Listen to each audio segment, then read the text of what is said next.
সম্মানিত ভিউয়ার্স, উন্নত দেশের রাজনীতি দেখেছি মিডিয়াতে এবং মানে বিভিন্ন সামাজিক গণমাধ্যমে, সামাজিক ফেসবুক প্ল্যাটফর্মে আমরা দেখেছি যে উন্নত দেশে একজন রেলমন্ত্রী তার একটি ট্রেন যদি মানে লাইনচ্যুত হয় বা অ্যাক্সিডেন্ট করে, সেই রেলমন্ত্রী কিন্তু পদত্যাগ করেন।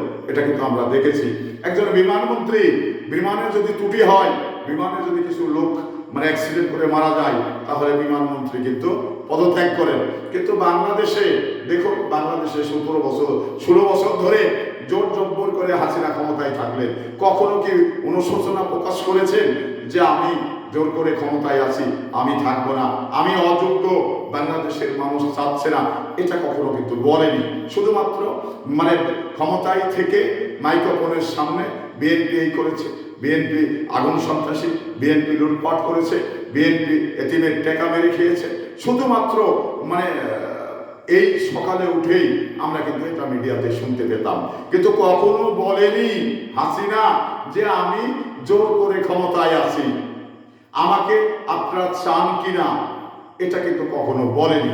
তো এই মানে কালচার থেকে, এই সংস্কৃতি থেকে আমাদের বাংলাদেশের রাজনীতিবিদদের বাড়িয়ে আসা দরকার। বের হয়ে আসলে যদি সঠিক মানে গণতান্ত্রিক চর্চা করা হয়, তাহলে হয়তোবা দেশ উন্নত হবে। অন্যের ব্যাপারে এত সমালোচনা করার সুযোগ থাকবে না।